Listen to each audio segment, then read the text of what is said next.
प्रधानमंत्री जी हैं कि मैं भी ओबीसी से आता हूं, सिर्फ वोट लेने के लिए, ओबीसी को ठगने के लिए वो अपने आप को कहते हैं कि मैं ओबीसी हूं। वो ओबीसी नहीं है, वो नकली ओबीसी है। वो सिर्फ ठगने के लिए, वोट लेने के लिए कहते हैं कि ओबीसी हैं। कभी भी वो ओबीसी के बारे में नहीं सोचते हैं। अगर वो सोचते तो बिहार को ये जो 65% मेरा आरक्षण था उसको लागू करते, वहां के युवाओं को भाई रोजगार मिलता। अगर आज इनकी सरकार पूर्ण बहुमत में होती तो ये संविधान भी बदल देते। ये अपना संविधान जो कानपुरिया संविधान है इनका, वो लागू हो जाता। तो अपने देश को बचाने के लिए एकत्रित होकर भाई हम लोग एकजुट होकर अपने विचारधारा, अपने पार्टी को भाई जिताए जो आपके 85% की बात को रखता हो।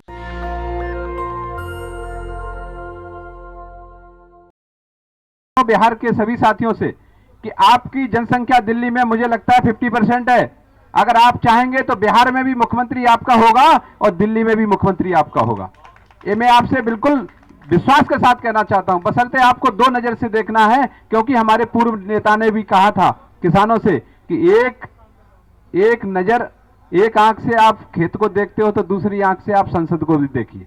एक टांग खेत पे रखते हो तो दूसरी टांग अपनी संसद पे रखिए, नहीं तो ये लुटेरे आपको लूट के खा जाएंगे। तो मैं बिहार वासियों से सभी से निवेदन करूंगा कि दिल्ली सरकार भी आपकी बननी चाहिए और हम सब लोग आपके साथ देंगे। दिल्ली के इस जंतर मंतर की धरती पे भाई ओबीसी महासभा के इस महापंचायत के भाई अध्यक्षता कर रहे हम लोगों के आदरणीय नेता वीरेंद्र गोप जी, संचालन कर रहे हमारे डॉक्टर वीर सिंह जी, यहाँ पे उपस्थित हम लोगों के भाई अधिवक्ता एडवोकेट डिबलू मुंडल जी, यहाँ पे उपस्थित हमारे भाई जिला अध्यक्ष गया से आए सुभाष जी, विनय कुशवाहा जी, भाई हमारे पूर्व विधायक शिवचंद यादव जी, यहाँ पे उपस्थित हमारे भाई प्रत्याशी रहे लोकसभा के आजाद जी, यहाँ पे हमारे परैया प्रखंड से प्रमुख जितेंद्र नारायण यादव जी, यहाँ पे दीपू यादव जी, आजाद जी और सभी सम्मानित महासभा के जो हमारे यहाँ पे उपस्थित नेतागण, सभी को मैं अपने तरफ से हार्दिक अभिनंदन, वंदन और स्वागत करता हूँ।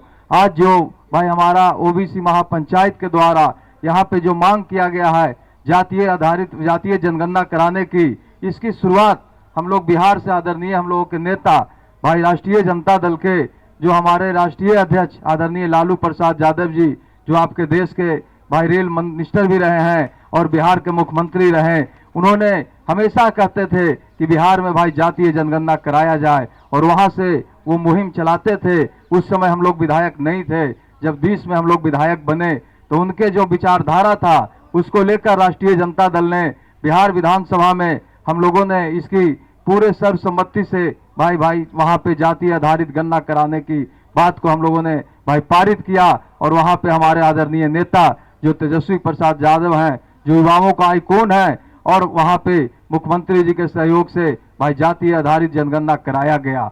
उसके बाद तुरंत हम लोग बिहार विधानसभा में भाई जिसकी जितनी हिस्सेदारी हो, जगदेव बाबू का जो नारा है 100 में 90 शोषित है, 90 भाग हमारा है, 10 का शासन नहीं चलेगा, ये सब लोग कहते थे लेकिन करते कोई नहीं है। वो करने वाले हमारे आदरणीय नेता लालू प्रसाद यादव, तेजस्वी यादव ही हैं, जो बिहार विधानसभा में भाई तुरंत उन्होंने 65% आरक्षण को लागू कराने के लिए पारित किया गया और 65% आरक्षण लागू हुआ।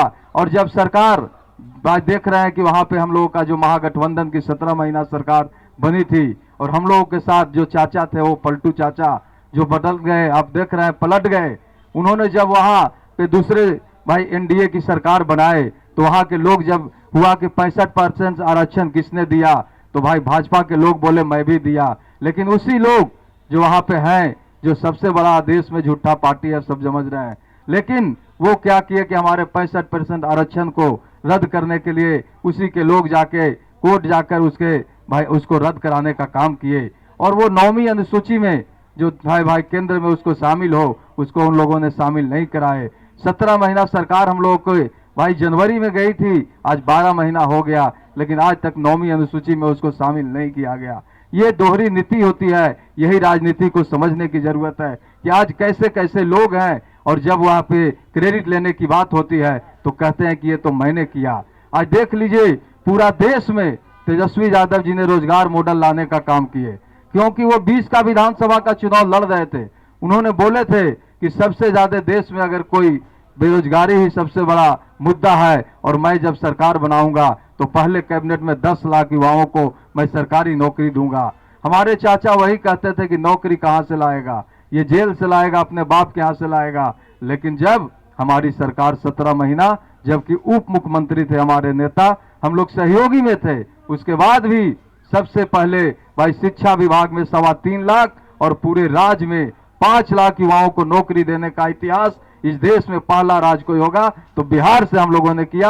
और पूरे बिहार को जो है रोजगार मॉडल के रूप में देखा गया। और पूरे देश में आज लोग कहते हैं कि भाई रोजगार देंगे तभी होगा। तो हमारे तेजस्वी यादव जी, आदरणीय लालू यादव जी, हुई सी महापंचायत के द्वारा जो आज मांग हो रही है कि पूरे देश में जातीय जनगणना हो, लोग समझिए कि जनगणना किसके लिए, आदरणीय लालू यादव जी की सोच। और उन्होंने गरीब गुरबा, अति पिछड़ा, दलित, महादलित, अल्पसंख्यकों का नेता थे। उन्होंने बिहार से जो लड़ाई लड़ी, आवाज दी, निश्चित ही यह जरूरी है क्योंकि आपकी जनसंख्या नहीं होगा, आपको पता नहीं होगा कि किस जाति के लोग कहां पे रुके हुए हैं, किनको क्या जरूरत है। आज कहते हैं जो देश के भाई माननीय प्रधानमंत्री जी हैं कि मैं भी ओबीसी से आता हूं, सिर्फ वोट लेने के लिए, ओबीसी को ठगने के लिए वो अपने आप को कहते हैं कि मैं ओबीसी हूं। वो ओबीसी नहीं है, वो नकली ओबीसी है। वो सिर्फ ठगने के लिए, वोट लेने के लिए कहते हैं कि ओबीसी हैं। कभी भी वो ओबीसी के बारे में नहीं सोचते हैं।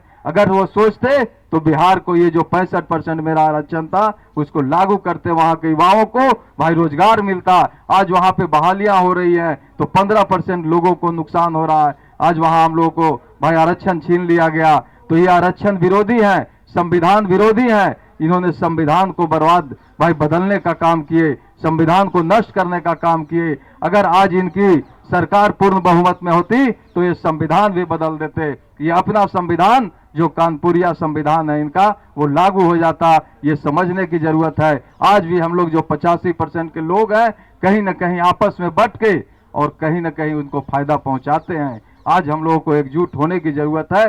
सिर्फ हम लोग बात करते हैं 85% के, लेकिन जब चुनाव आता है तो हम लोग विभिन्न पार्टियों और दल में बटकर उसको फायदा पहुंचाते हैं। इसको रोकने की जरूरत है, इसको समझने की जरूरत है और अपने देश को बचाने के लिए एकत्रित होकर भाई हम लोग एकजुट होकर अपने विचारधारा, अपने पार्टी को भाई जिताए, जो आपके 85% की बात को रखता हो, जो आपकी 85% को सोचता हो, उसके बारे में करना होगा। एक एक लोग को जाके कहना होगा। जब तक हम लोगों को हक अधिकार नहीं मिलेगा तब तक यह लड़ाई को जारी रखेंगे। मैं धन्यवाद देना चाहता हूं ओबीसी के तमाम जो इस संगठन के लोग हैं, सभी को पूर्ण कोटि कोटि धन्यवाद बधा। नेशनल दस्तक की आपसे गुजारिश है कि अगर इसको बचाना चाहते हैं तो नेशनल दस्तक को सब्सक्राइब करने के लिए रेड कलर के सब्सक्राइब बटन को दबाएं, फिर बेल आइकन की घंटी दबाएं। नेशनल दस्तक को बचाने के लिए बहुत जरूरी है कि हर खबर को शेयर करें, लाइक करें, कमेंट जरूर करें।